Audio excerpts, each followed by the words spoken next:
નવરાત્રીને લઈને સુરત શહેર police action મોડમાં જોવા મળી રહી છે। 27 જેટલા સ્થળ પર ગરબાનું આયોજન કરવામાં આવ્યું છે, જેમાં 7000 જેટલા પોલીસ અને હોમગાર્ડ તૈનાત રહેશે। 6 ઝોનમાં પોલીસના ઉચ્ચ અધિકારીઓની નજર રહેશે। સી ટીમની મહિલાઓ ટ્રેડિશનલ વેશભૂષામાં તૈનાત રહેશે। આયોજકો સાથે મીટિંગ કરી ખાસ સૂચના આપવામાં આવી છે। ફાયર એક્ઝિટની સુવિધા, ફાયર બાબતે યોગ્ય ચકાસણી કરવા આયોજકોને અપીલ કરવામાં આવી છે। આયોજકોને ગરબા રમવા આવતા ખેલૈયાઓની યોગ્ય ચેકિંગની વ્યવસ્થા રાખવા માટે આદેશ કરવામાં આવ્યો છે।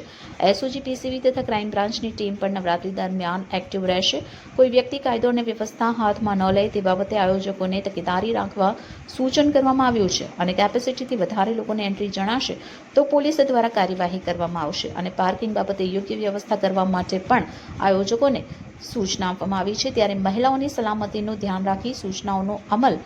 પોલીસ દ્વારા કરાવવામાં આવશે।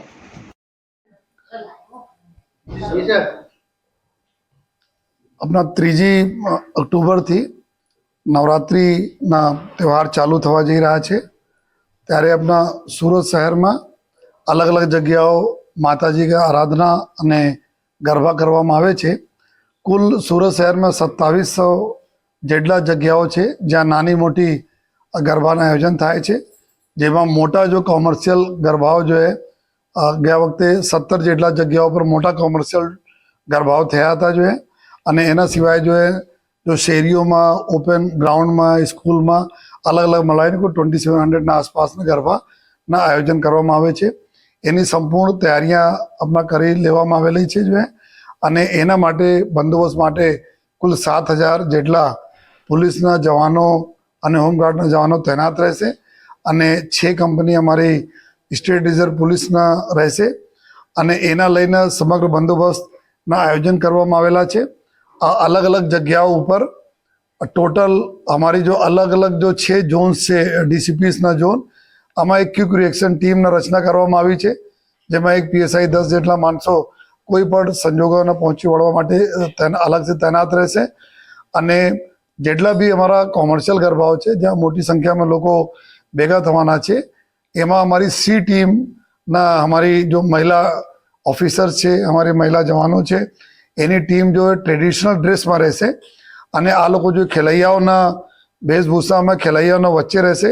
અને એટલા ઇન્શ્યોર કરશે કોઈ પણ પ્રકારથી આપણે કોઈ બહેનોના દીકરીઓના કોઈ છેડતી અથવા કોઈ તકલીફ નહીં પડે। એના માટે 250 જેટલા આપણા મહિલા ટીમ બનાવવામાં આવેલી છે, જેમાં કુલ જેટલા 33 જેટલા અમારી સી ટીમ રહેશે, બાકી મહિલા પોલીસ સ્ટેશનના સમગ્ર અધિકારી અને જવાનો પૂરા આમાં રહેશે જોઈએ। तो एक आ प्रकार पूरी तैयारी करवामां आवी छे अने साथोसाथ हमारा बॉडी वन कैमराओ लईने जेटला भी हमारी पुलिस है, हमारा जवानों है, आ लोग अंदर अने बहार बधी जगह तैनात रहेशे। कुल 900 जेटला बॉडी वन कैमराओ ना अमे लोग उपयोग करीश जोईए अने ज्यां अमे लागशे त्यां अमारे कुल 9 जेटला द्रोण कैमराओना भी हमारे पास जो पुलिस पास है एना उपयोग करवाना छे जोईए। साथोसाथ जेटला भी आयोजकों साथे भी गई काले मीटिंग थई हती, आयोजकों भी घणा बधा समझ करवामां आवी छे, जेमां खास करीने राजकोटमां टीआरपी जोन जे रीते दुखद बनाव बना तो एना ज ध्यान में राखी अने गवर्नमेंटना सूचना अने नामदार कोर्टना सूचना अत्रे तो बधा सूचनाओं पालन करवा माटे, जेमां खास करीने फायर प्रूफ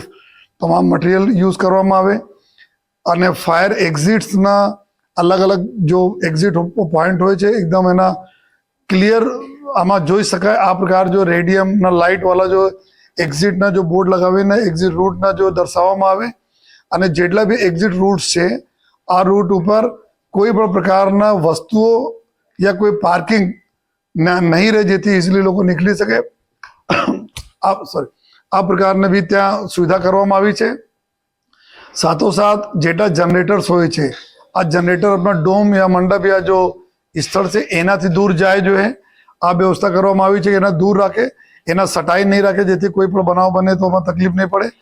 पेट्रोल डीजल वगैरह जो भी यूज करवामां आवे छे जनरेटर माटे आ त्यां स्टोर नहीं करे। सीसीटीवी कैमराओथी सजज रहे अने अवारनवार जो वच्चे गरबाना वच्चे ज्यारे ब्रेक पड़े छे त्यारे लोकोने समज पण पाडवामां आवती रहे कि in case of any emergency तमारा आ प्रकारना आ जग्याओथी एक्जिट लेवाना रहेशे, क्या जवाना रहेशे, आ प्रकारना तमाम समझ आयोजकोने करवामां आवे छे।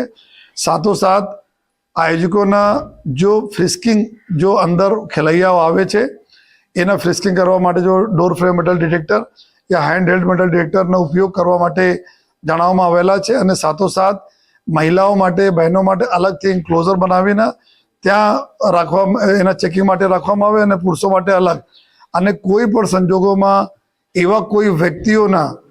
એના વોલેન્ટિયર તરીકે અથવા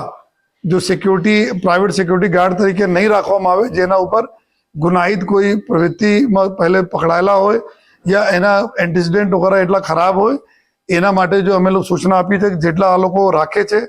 સિક્યુરિટીના માણસો વોલેન્ટિયર રાખે છે, એના નામ આપણે પોલીસને આપે, અમે લોકો અમારા ગુજકાઓમાંથી વેરીફાઈ કરીશ કે એના ઉપર કોઈ ગુનાહિત પ્રવૃત્તિ તો નથી, સાથોસાથ એવા પણ કોઈ વ્યક્તિ તો નથી જો ત્યાંના માહોલ ખરાબ કરે. આ પ્રકારની સૂચના આપવામાં આવી છે. સાથોસાથ જેટલા બી નિયમો કાનૂનના પાલન સરકારશ્રીના અને નામદાર કોર્ટના એના સમજ પાડવામાં આવી છે. અને અમે બધા આપના થ્રુ અપીલ પણ કરીએ છીએ, કોઈ આપણા 100 નંબર ઉપર કોલ કરશે યા પોલીસ કંટ્રોલ ઉપર કોઈ બહેનો કોલ કરશે તો અમે લોકો એના જો અગર કોઈ રહેશે કે એના ઘર જવાના રહેશે તો અમારી તમામ થાણાઓને, અમે થાણા અમલદારોને બી સૂચના આપી છે કે આ બહેનો સહી સલામત ઘર પહોંચે એની બી તમામ તકેદારી રાખે. ક્રાઇમ બ્રાન્ચ, એસઓજીની ટીમો તમામ એવા વોચ રાખશે જેથી જો બહેનોના વિરુદ્ધમાં કોઈ ગુના નહીં બને જોઈએ એની તકેદારી રાખવા માટે જો ક્રાઇમ બ્રાન્ચ, એસઓજીની ટીમો રહેશે. અને સાથોસાથ જેટલા અવારું જગ્યાઓ છે જ્યાં અંધારા રહે છે, જો અમારા ડાર્ક સ્પોટ્સ રહે છે, ત્યાં આગળ કોઈ વીનું જ્યાં અમારા પ્રોગ્રામ, ગરબાના પ્રોગ્રામ છે એના આજુબાજુ હોય તો એના આયોજકો એના લાઇટિંગ કરાવે, નહીં તમે એસએમસીના સાથે સંકલનમાં રહીને એવા જગ્યાઓ પર લાઇટ ગોઠવી જેથી કોઈ પણ પ્રકારના ત્યાં અઘટિત બનાવ નહીં બને. તો સંપૂર્ણ તૈયારીઓ કરવામાં આવી છે અને અમે બધાને ખાતરી પણ આપીએ છીએ લોકો તહેવાર ખૂબ સારી રીતે ઉજવે, માતાજીને આરાધના કરે, ગરબાના આનંદ લે, સાથોસાથ પોલીસને ખૂબ સારા સંકલન રાખે જોઈએ. અને આમાં મોટા ચેલેન્જીસ આપણે માટે એક ટ્રાફિકના હોય છે, તો ટ્રાફિક અલાયદા અમે લોકો એક પૂરી સ્કીમ બનાવી છે બંદોબસ્તની, જો તમામ આયોજકો સાથે અમારે ટ્રાફિક ટીમ કોઓર્ડિનેટ કરી રહી છે જેથી પાર્કિંગથી લઈને બહાર નીકળવા તક જોઈએ કોઈને તકલીફ નહીં પડે જોઈએ. અને આ સમગ્ર જે રીતે ગણપતિજીના બંદોબસ્ત પૂર્ણ થયા, આમાં જો એક મેન્ટરના અમે લોકો વ્યવસ્થા કરી હતી કે એક પોલીસ તમામ ગણપતિ પંડાળો સાથે સંકલનમાં રહેતા હતા. આ જ રીતે અત્યારે જો ગરબાના કાર્યક્રમ થવાના છે તો અમારા મેન્ટર પોલીસ એના સાથે અધિકારીઓ, અમારા જો સબ ઇન્સ્પેક્ટર કચ્છના અધિકારી સંકલન રહે છે જેથી ત્યાં નાની મોટી વ્યવસ્થાઓ, મંજૂરી લેવાના હોય, ગવર્મેન્ટના કોઈ ગાઈડલાઇન્સનું પાલન, અમારી કોઈ સૂચના હોય, એની કોઈ રજૂઆતો હોય તો સતત અને સારા સંકલન જળવાય આ પ્રકારના અમે લોકો એક મેન્ટર